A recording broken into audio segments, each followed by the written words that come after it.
ಎಲ್ಲರಿಗೂ ನಮಸ್ಕಾರ. ಇವತ್ತಿನ ಸ್ಪೆಷಲ್ ಏನಪ್ಪ ಅಂದರೆ ಕುಟ್ಟ ಅವಲಕ್ಕಿ. ಅಂದರೆ ಕುಟ್ಟಿ ಮಾಡೋ ಅಂಥ ಅವಲಕ್ಕಿ ಇದು. ತುಂಬ ಚೆನ್ನಾಗಿರುತ್ತೆ, ಸ್ಪೈಸಿಯಾಗಿರುತ್ತೆ. ಆಮೇಲೆ ಡ್ರೈ ಐಟಮ್ ಆಗಿರೋದ್ರಿಂದ ತಿಂಗಳಾನ್ಗಟ್ಟಲೆ ಇಟ್ಕೋಬಹುದು. ಅಫ್ಕೋರ್ಸ್ ಇದು ಅಜ್ಜಿ ಹೇಳ್ಕೊಟ್ಟಂತಹ ಸ್ಪೆಷಲ್ ಅಡುಗೆ. ಈಗಿನ ಕಾಲದವ್ರಿಗೆ ಸ್ವಲ್ಪ ಸ್ಪೆಷಲ್, ಹಳಬರಕ್ಕೆ ಖಂಡಿತ ಗೊತ್ತಿರುತ್ತೆ. ತುಂಬ ಸುಲಭನೂ ಮಾಡೋದು. ಇಲ್ಲಿ ನಾನು ಅವಲಕ್ಕಿ ಇಟ್ಕೊಂಡಿದ್ದೀನಿ, ಒಂದಷ್ಟು 1 kg ಅಷ್ಟಿಗಿಂತ ಸ್ವಲ್ಪ ಜಾಸ್ತಿ ಇಟ್ಕೊಂಡಿದ್ದೀನಿ. ಒಂದು 1/4 kg ಅಷ್ಟು ಒಣಕೊಬ್ಬರಿ ಇಟ್ಕೊಂಡಿದ್ದೀನಿ, 1/4 kg ಹುಣಸೆ ಹಣ್ಣು ಇಟ್ಕೊಂಡಿದ್ದೀನಿ, ಒಂದು 25-30 ಒಣಮೆಣಸಿನ್ಕಾಯಿ ಇಟ್ಕೊಂಡಿದ್ದೀನಿ. ಮಾಡೋದು ಹೇಗೆ ನೋಡೋಣ ಅಲ್ಲ. ಇದ್ರ ಜೊತೆಗೆ ನಾನು ಸ್ವಲ್ಪ ಮಸಾಲೆ ಒಗ್ಗರಣೆ ಐಟಮ್ಸ್ ಹಾಕ್ಕೋತೀನಿ. ಆಮೇಲೆ ಫಸ್ಟ್ ಹೇಗೆ ಬೇಸಿಕ್ಸ್ ಹೇಗೆ ಮಾಡ್ಕೊಳ್ಳೋದು ಅಂತ ನೋಡೋಣ. 1/4 kg ಹುಣಸೆ ಹಣ್ಣು, 1/4 kg ಒಣಕೊಬ್ಬರಿ, ಒಂದು 30ರಷ್ಟು ಮೆಣಸಿನ್ಕಾಯಿ ತೊಗೊಂಡಿದ್ದೀನಿ. ನಿಮಗೆ ಎಷ್ಟು ರುಚಿಗೆ ಬೇಕೋ ಅಷ್ಟು ಖಾರಕ್ಕೆ ಐಟಮ್ ತೊಗೋಬೋದು ನೀವು. ನಾನಿಲ್ಲಿ 1 kg ಗಿಂತ ಜಾಸ್ತಿ ಅವಲಕ್ಕಿ ಯೂಸ್ ಮಾಡ್ತಾ ಇರೋದ್ರಿಂದ ನಾನು ಸ್ವಲ್ಪ ಜಾಸ್ತಿ ಒಣಕೊಬ್ಬರಿ ಮತ್ತು ಹುಣಸೆ ಹಣ್ಣೆಲ್ಲ ಯೂಸ್ ಮಾಡ್ತಾಯಿದ್ದೀನಿ. ಇದು ಒಂದು ಸಲ ಮಾಡಿಟ್ರೆ ಮಿನಿಮಮ್ 2-3 ತಿಂಗಳಿರುತ್ತೆ. ಸ್ವಲ್ಪ ಎಣ್ಣೆ ಹಾಕಿ ಹೀಗೆ ನಿಧಾನಕ್ಕೆ ಹುರಿಬೇಕಷ್ಟೇ ಇದನ್ನು.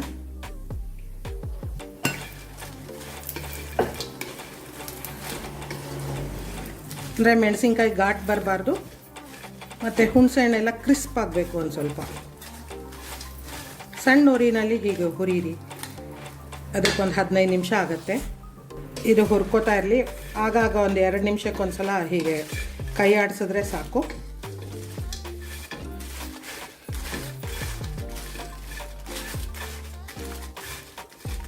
ಹುಣಸೆಹಣ್ಣಲ್ಲಿರೋ ಮಾಯಿಶ್ಚರ್ ಎಲ್ಲ ಹೋಗಬೇಕು.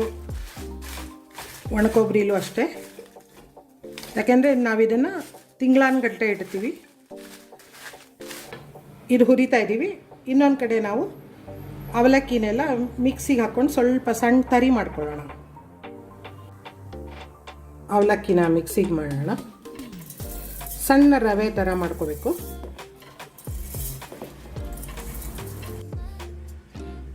ರವೆ ಥರ ಹೀಗೆ ಮಾಡ್ಕೊಂಡಿದ್ದೀನಿ. ನಾನು ಇಲ್ಲಿ ಆಲ್ಮೋಸ್ಟ್ 1.5 kg ಅವಲಕ್ಕಿ ತೊಗೊಂಡಿದ್ದೀನಿ. ಸಣ್ಣ ರವೆ ನೋಡಿ. ಮಿಕ್ಸಿಗಂತೂ 1 ನಿಮಿಷಕ್ಕಿಂತ ಜಾಸ್ತಿ ಹಾಕೋ ಅವಶ್ಯಕತೆ ಇಲ್ಲ. ಸಣ್ಣ ರವೆ ಥರ ಹೀಗೆ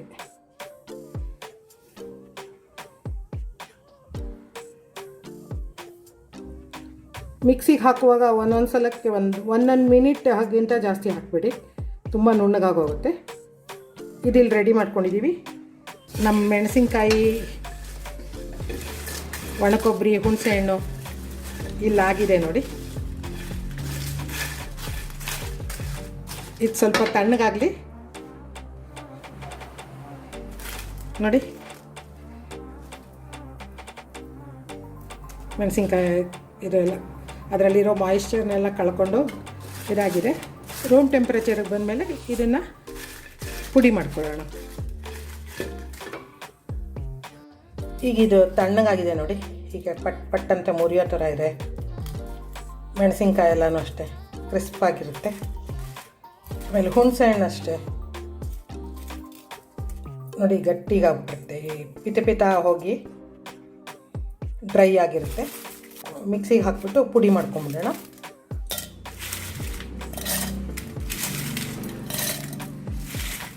ಒಣಕೊಬ್ಬರಿ, ಹುಣಸೆ ಹಣ್ಣು ಮತ್ತು ಮೆಣಸಿನ್ಕಾಯಿ ಹುರಿದಿದ್ದು ಪುಡಿ ಮಾಡಿದ್ದೀವಲ್ಲ, ಅದು ಹೀಗಾಗಿದೆ.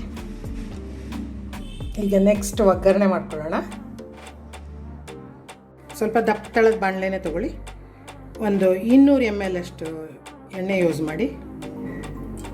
ಯಾಕೆಂದರೆ ನಾವಿಲ್ಲಿ 1.5 kg ಅವಲಕ್ಕಿ ಯೂಸ್ ಮಾಡ್ತಿರೋದ್ರಿಂದ 200 ಗ್ರಾಮ್ ಎಣ್ಣೆ ತೊಗೊಂಡಿದ್ದೀನಿ ನಾನು. ಎಣ್ಣೆ ಕಾದಿದೆ. ಸಾಸಿವೆ,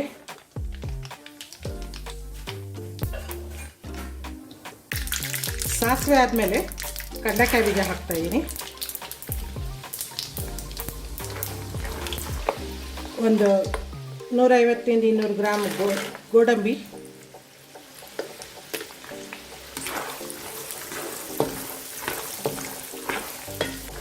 ಗೋಡಂಬಿ ಸ್ವಲ್ಪ ಕೆಂಪಗಾಗೋ ಅಷ್ಟೊತ್ತಿಗೆ ಹುರ್ಗಡ್ಲೆ ಹಾಕ್ಕೊಳ್ಳಿ ಸ್ವಲ್ಪ.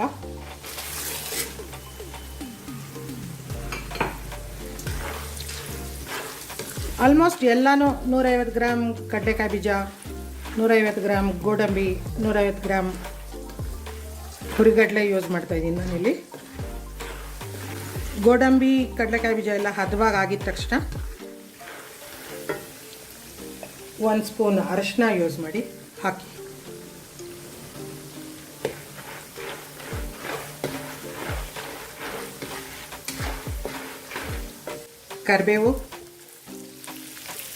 ಕರಿಬೇವು ಕ್ರಿಸ್ಪ್ ಆಗಬೇಕು, ಯಾಕೆಂದರೆ ನಾವು ಮೋರ್ ದೆನ್ 1 ಮಂತ್ ಇದನ್ನು ಇಡೋದ್ರಿಂದ ಅವಲಕ್ಕಿ ಎಲ್ಲ ಹಾಳಾಗಬಾರ್ದು.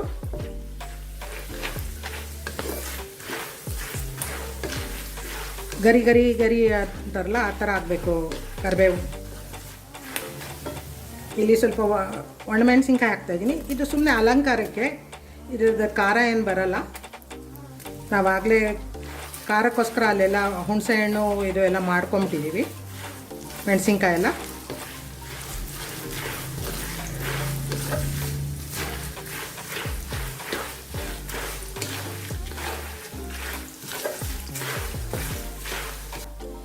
ಕರಿಬೇವು ನೋಡಿ ಹೀಗೆ ಕ್ರಿಸ್ಪ್ ಹಿಂಗೆ ಮುರಿಯೋ ಥರ ಆಗಬೇಕು. ಈಗ ಇದೆಲ್ಲ ಆಗಿದೆ. ನಾವು ಈ ರವೆ ಮಾಡಿ ಇಟ್ಕೊಂಡಿದ್ವಲ್ಲ ಅವಲಕ್ಕಿದು, ಇದನ್ನು ಇದೆ ಹಾಕೋದು.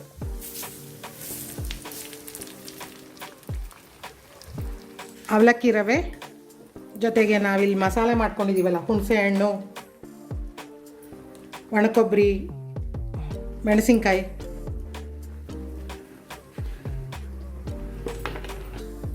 ರುಚಿಗೆ ತಕ್ಕಷ್ಟು ಉಪ್ಪು ಹಾಕಬೇಕು.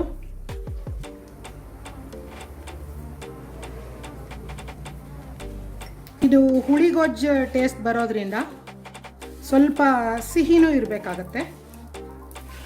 ಸಿಹಿ ಬೇಕಾಗಿರೋದ್ರಿಂದ ನಾನು ಬೆಲ್ಲ ಯೂಸ್ ಮಾಡ್ಬೋದು, ಇಲ್ಲದಿದ್ದರೆ ಸಕ್ಕರೆ ಯೂಸ್ ಮಾಡ್ಬೋದು. ನಾನಿಲ್ಲಿ ಬ್ರೌನ್ ಶುಗರ್ ಯೂಸ್ ಮಾಡ್ತಾಯಿದ್ದೀನಿ.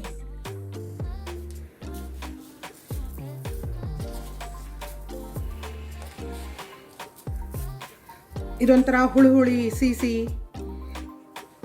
ಖಾರ ಖಾರ, ಉಪ್ಪು ಹುಳಿ ಖಾರ ಎಲ್ಲ ಮಿಕ್ಸ್ ಆಗಿರುತ್ತೆ ಇದಕ್ಕೆ.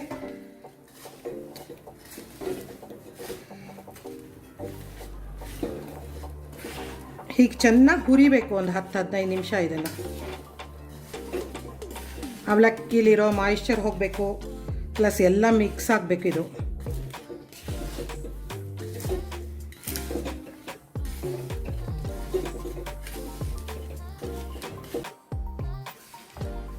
ಕುಟ್ಟ ಅವಲಕ್ಕಿ ರೆಡಿ ಇದೆ ನೋಡಿ. ಒಂದು 5-6 ಸಟ್ಟಿಗೆ ಹಾಕ್ತಾಯಿದ್ದೀನಿ ಈ ಥರದ್ದು.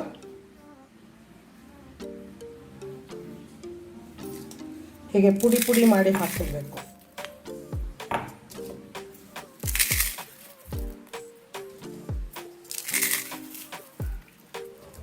ಪ್ಲೈನ್ ಅರಳು ಸಂಡಿಗೆ ಅದೊಂಥರ ಕ್ರಂಚಿ ಟೇಸ್ಟ್ ಬರುತ್ತೆ, ತುಂಬಾ ಚೆನ್ನಾಗಿರುತ್ತೆ.